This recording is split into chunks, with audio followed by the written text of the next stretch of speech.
The smile no one ever questioned. I don't know exactly when it started, but I know that, for a long time, my smile was my armor. Every Monday morning, there it was. In the mirror, in the elevator, in the rushed coffee breaks in the office kitchen. A clean, controlled, professional smile, the kind that doesn't draw attention but signals to the world that everything is fine. It was automatic. Every good morning came glued to it, as if it were part of my uniform. In meetings especially, it was essential. I smiled while my boss talked too much, while coworkers tripped over each other's ideas, while PowerPoint slides flashed graphs no one really understood. I even smiled when I didn't agree with anything. Smiling was surviving. At the company, being positive was practically mandatory. No one wanted to be around someone who looked exhausted. And the truth is, I was. But if you know how to smile correctly, no one notices. I learned that early. When you smile, people don't ask questions. And if they don't ask,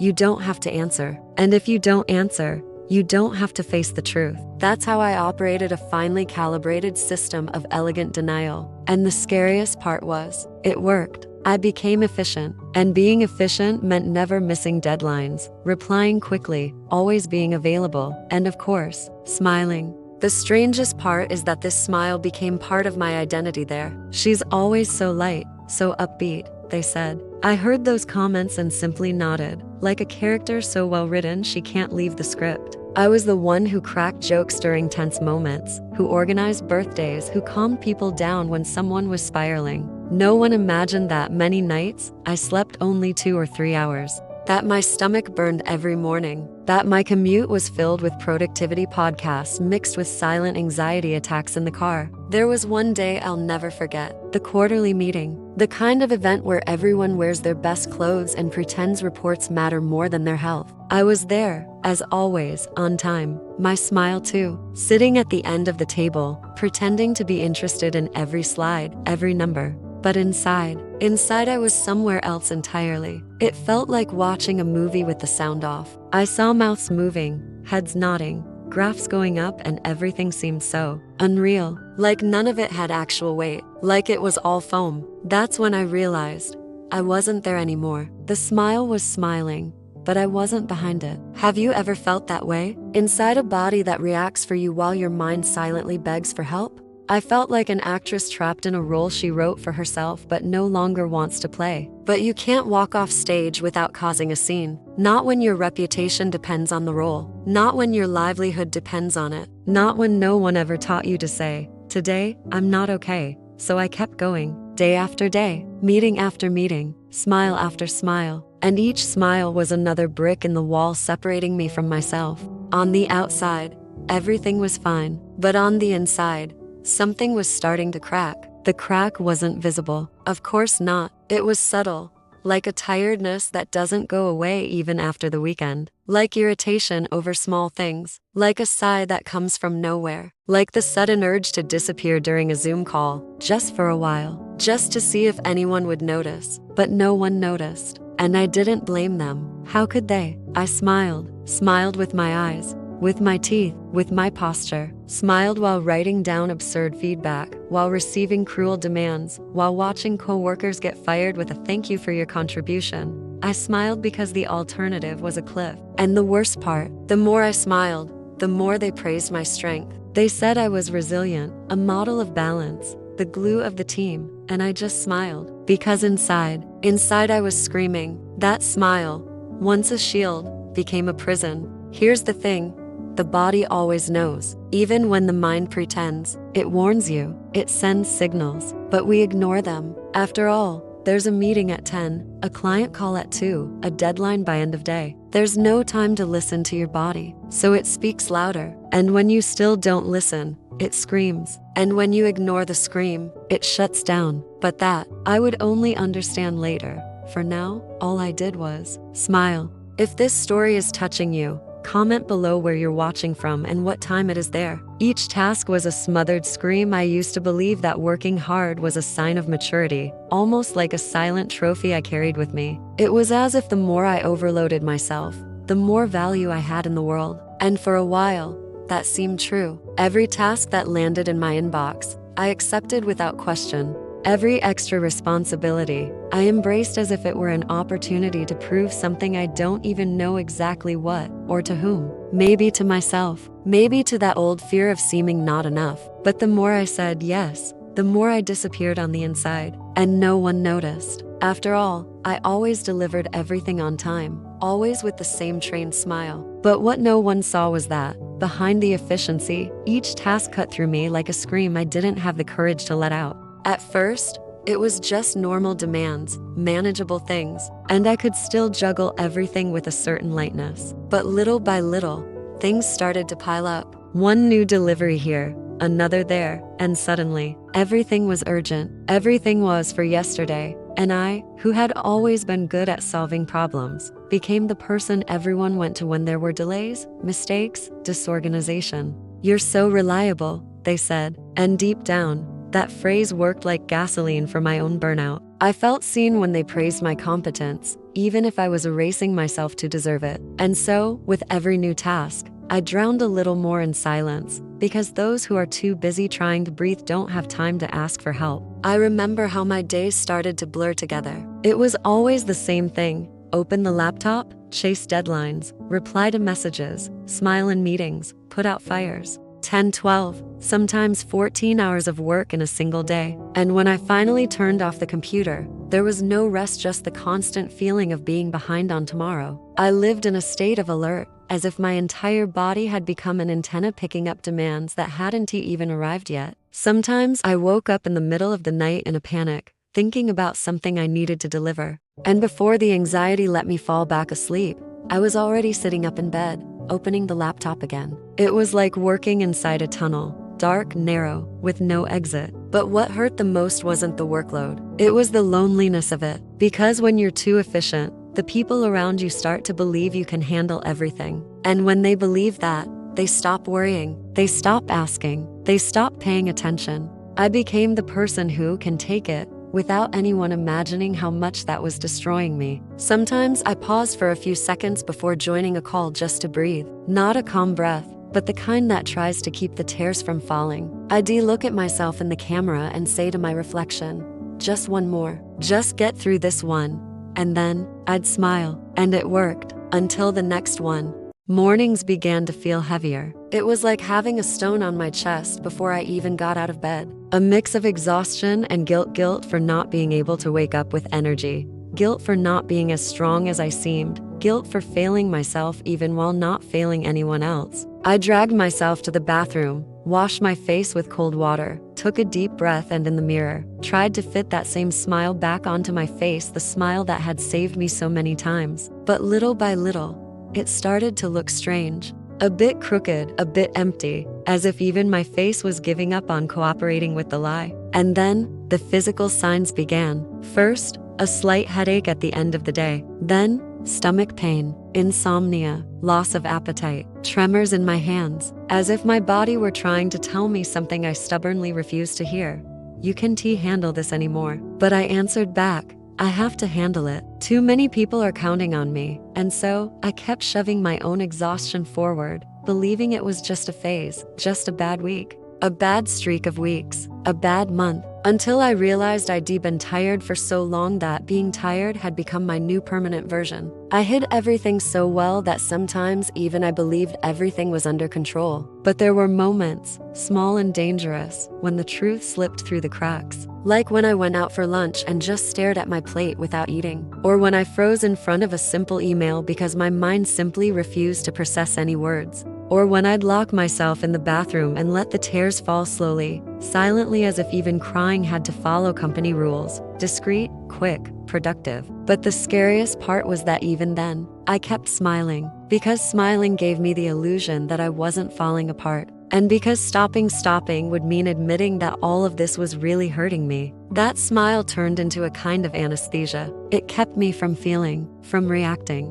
from asking for help. And the more I smiled, the harder it became to take off the mask. I didn't know it yet, but this was the beginning of the collapse. A silent collapse, hidden between perfect deliveries and flawless meetings. A collapse that grew every time I said it's all good when nothing was. A collapse that only needed one moment, a single moment, to finally show itself. And that moment was coming. exhaustion became a language I used to think the body was just a vehicle, something the mind steers with willpower. I was always good at ignoring pain, sleep, hunger.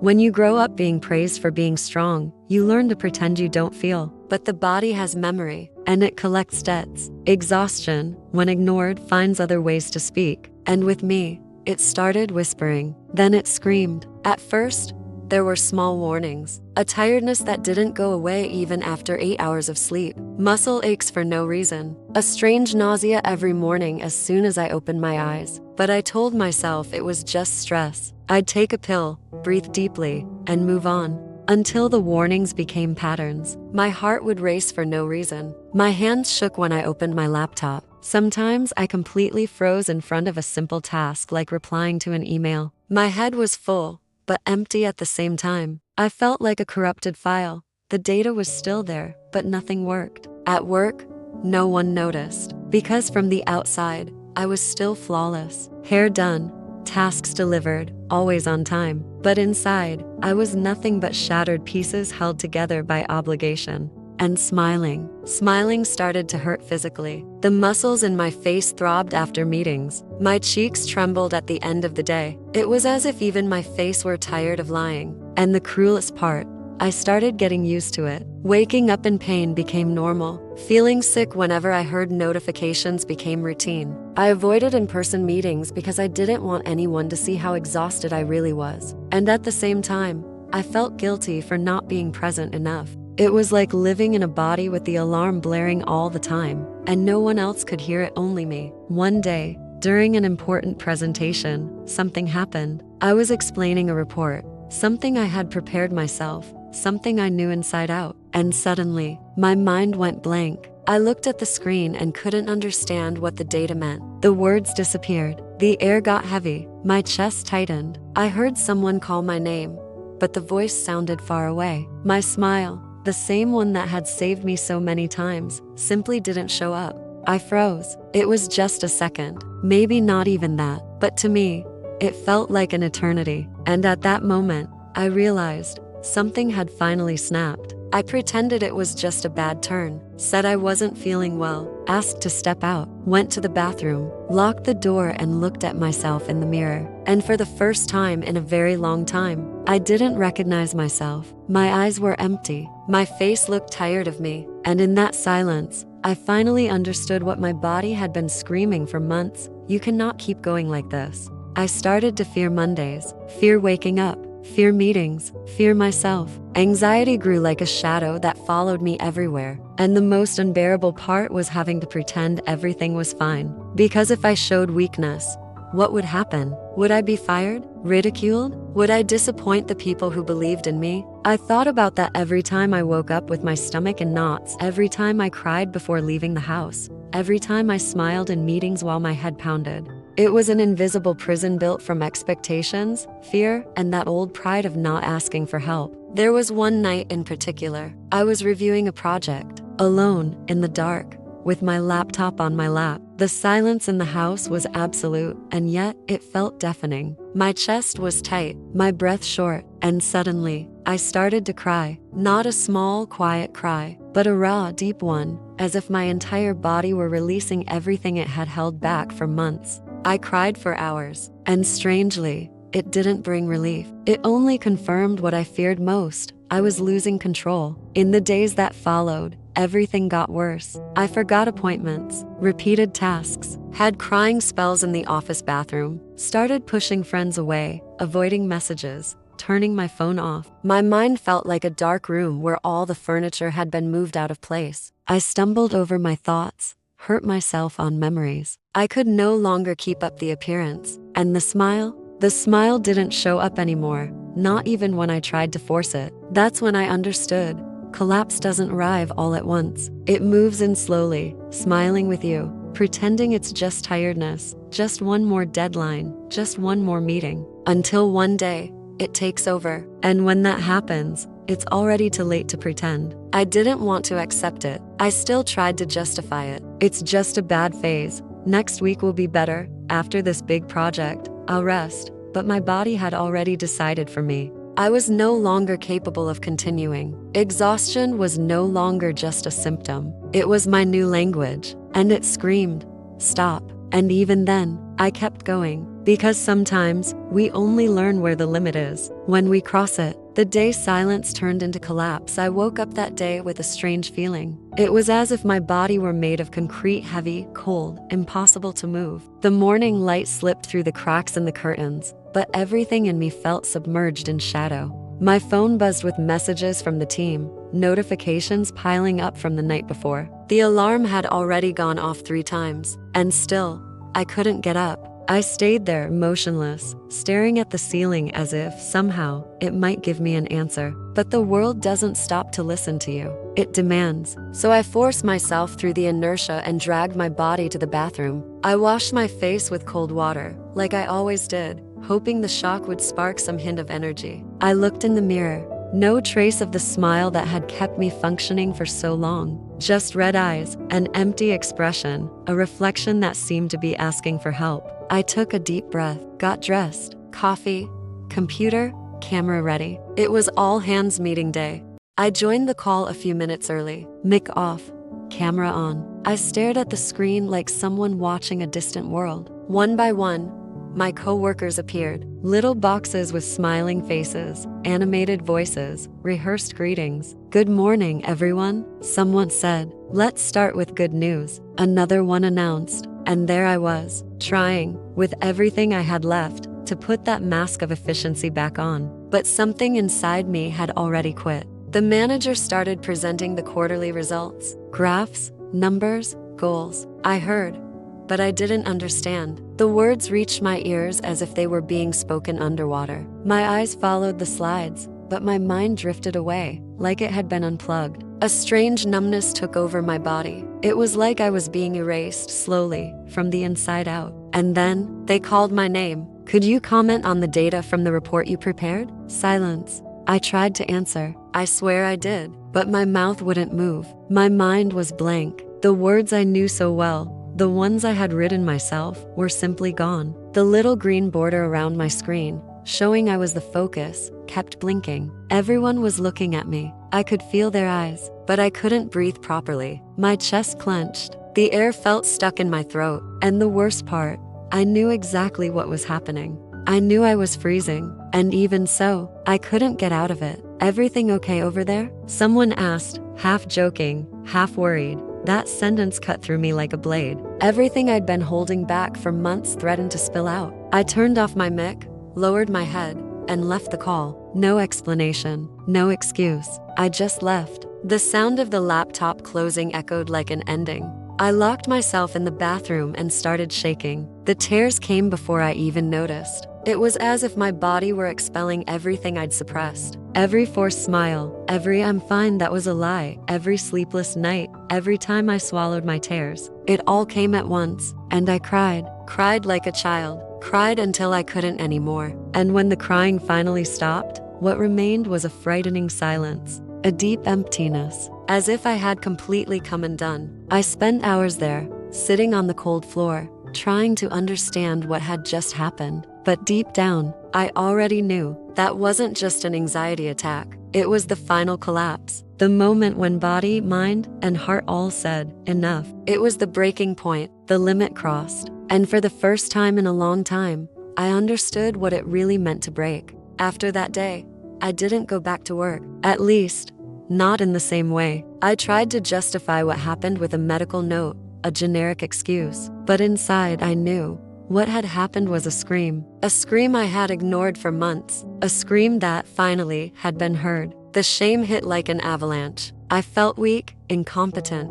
a fraud. And at the same time, there was a strange sense of relief. As if, now that everyone knew I wasn't unbreakable, I could finally be human. But it still hurt. It hurt to know I had to collapse for someone to notice I wasn't okay. It hurt to know that I was the one who had ignored my own signs. It hurt just to exist like that. In the days that followed, the messages started coming in. "Are you okay? If you need anything, I'm here." Some sincere, others just polite. And I didn't know what to say. How do you explain that you no longer know who you are? That everything in you feels taken apart? That you're afraid of going back to who you were? Because you know that version of you was dying? The truth is, that collapse saved me, but at the time, I couldn't see it that way. All I could feel was the weight, the ruin, the silence. And it was in that silence that, slowly, healing began to whisper. The decision to stop pretending. Life went on, not the way we imagine, fast, painless, simple. It went on the way it does for those who are rebuilding, slowly, with pauses,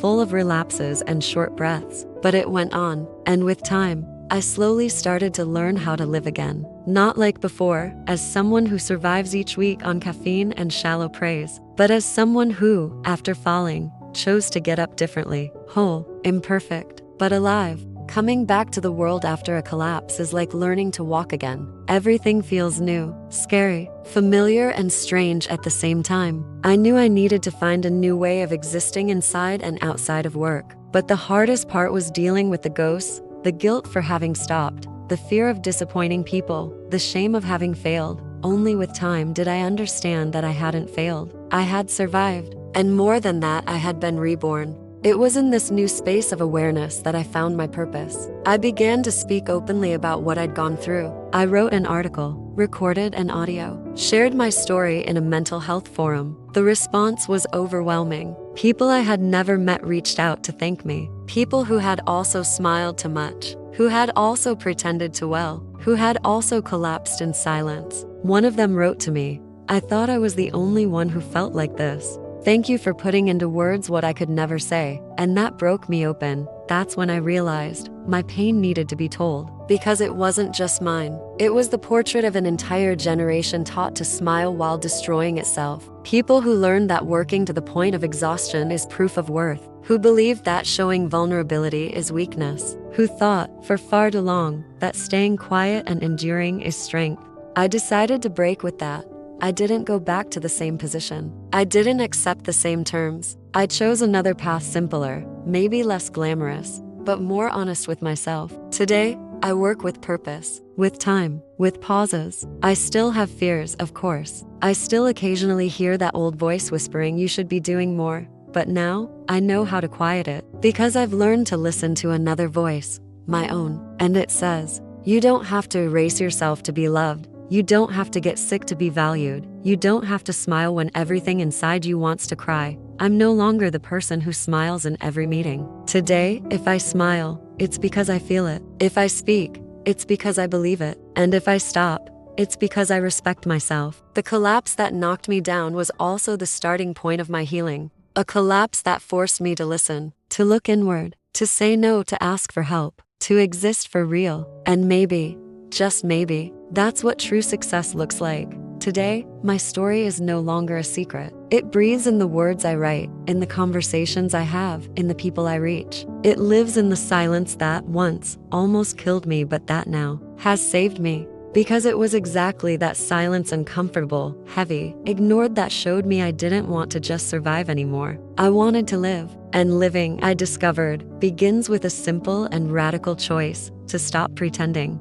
The breaking point and the journey back to yourself. If you've made it this far, maybe you felt a tightness in your chest. Maybe you saw yourself in this dusty mirror called burnout. Maybe you remembered a moment when you too smiled while everything inside you was imploding. This story, like so many others that live in silence along corporate hallways, is not just about work. It's about identity, about how much of ourselves we lose trying to fit into places that were never designed to hold us, about how we normalize the absurd in the name of survival. The truth is, no one prepares us for the weight of pretending every day. No one teaches us to respect our limits before they start screaming. No one tells us that exhaustion can look like productivity, that tiredness can be praised, that collapse can come dressed up as competence. But now you know, and knowing changes everything. This story doesn't end with a perfect conclusion, because perfect endings don't exist outside performance reports. It ends, or maybe begins, with an act of quiet courage,